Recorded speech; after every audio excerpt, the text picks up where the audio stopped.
కేసీఆర్ క్రియాశీలక రాజకీయాల్లో లేకపోవడం వల్లనే బీఆర్ఎస్ పార్టీకి ఈ పరిస్థితి దాపురించిందని చెప్పక తప్పదు. గెలిచిన ఎమ్మెల్యేలు ఎవరితో ఉండాలనే దాని దగ్గర స్పష్టత ఇవ్వలేదు. అంటే ఇలా ప్రభుత్వంలో ఉన్నప్పుడేమో అంతా తానై నడిపి ఒకటేసారి పార్టీ కష్టాల్లో, బాధల్లో, సమస్యల్లో ఉంటే తను అచేతనంగా ఉండడం అనేది ఆ పార్టీ నాయకులకు కానీ, ఎమ్మెల్యేలకు కానీ, ఎంపీలకు కానీ ఒక ఇంత అసహనం ఉన్నమాట వాస్తవం. దాన్ని చెప్పలేని వాళ్ళు కొంతమంది బయటికి వెళ్లే పరిస్థితి ఉంది. కొంతమంది బయటికి వెళ్ళిండ్రు. కాంగ్రెస్తోనే ఉన్నారా లేకపోతే ఇతరత్ర ఆలోచనలు ఉన్నారా అనే విషయం పక్కన పెడితే ఇప్పుడు వాళ్లకు స్పీకర్ యొక్క పాత్ర మీద అనుమానం లేకపోతే స్పీకర్ యొక్క తీరు మీద అవమానం చేయడం అనేది ఒక రివాజ్గా పెట్టుకున్నప్పటికి కూడా స్పీకర్ నిర్ణయాన్ని మీరు ప్రశ్నించేటప్పుడు ఒక రాజకీయ పక్షంగా కేసీఆర్ నిర్ణయాన్ని కూడా మీరు ఆలోచించండి. మామూలుగా ప్రభుత్వం అంటే ఎవరు? ప్రభుత్వం అంటే ముఖ్యమంత్రితో కూడిన క్యాబినెట్, ప్రతిపక్ష నాయకుడు, ఎమ్మెల్యేలు, చీఫ్ సెక్రటరీతో కూడిన ఎగ్జిక్యూటివ్. ఇక్కడ ప్రతిపక్ష నాయకుడు మిస్సింగ్. రెండవది ఒక రాజకీయ పక్షం. ఒక రాజకీయ పక్షం అంటే అది జాతీయ పార్టీ అయితే జాతీయ అధ్యక్షుడు, రాష్ట్ర పార్టీ అయితే రాష్ట్రానికి అధ్యక్షుడు, ఒక పార్టీ అయితే ఆ పార్టీకి అధ్యక్షుడు ఉంటాడు. సో ఇక్కడ బీఆర్ఎస్ పరిస్థితికి వచ్చినప్పుడు జాతీయ పార్టీ అధ్యక్షుడు ఆయనే, రాష్ట్ర పార్టీ అధ్యక్షుడు ఆయనే. సో ఇక్కడ కూడా కేసీఆర్ మిస్సింగ్.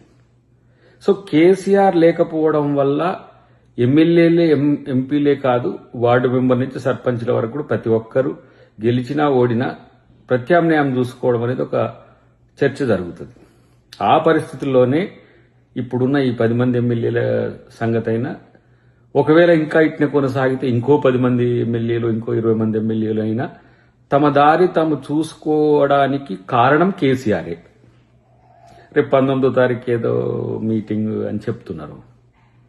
దాని మీద కూడా జలాల మీద అని అదో ఇదో అని తను అంశాన్నిచ్చి దాన్ని కొట్టాడమని మరి కేటీఆర్ మీదకి, హరీష్ రావు మీదకి నెడతాడో తెలియదు. కానీ వాళ్ళ పార్టీ నాయకుడు లేని పార్టీగా మారడం వల్లనే ఈ పరిస్థితి వచ్చింది. రేపటి రోజున ఆ రాజకీయ పార్టీ మనుగడ కొనసాగాలంటే నాయకుడు యాక్టివ్గా ఉండాల్సిన అవసరం ఉంది. అదే పరిస్థితులైనా సరే ఈరోజు కేసీఆర్ రాకపోవడాన్ని కేసీఆర్ అనర్హతగా కూడా చూడాల్సిన అవసరం ఉంది. ఏదో ఆయన రాకపోతే టెక్నికల్గా అసెంబ్లీ లెక్కల ప్రకారం 6 నెలలకు ఒకసారి వచ్చి సంతకం పెట్టిపోయినా కూడా ఎమ్మెల్యేగా ఉండొచ్చని. కానీ ప్రతిపక్ష నాయకుడు 2 సంవత్సరాలు అవుతున్నా కూడా యాక్టివ్గా లేకపోవడం అనర్హత కాకపోతే మరొకటి ఏంటి?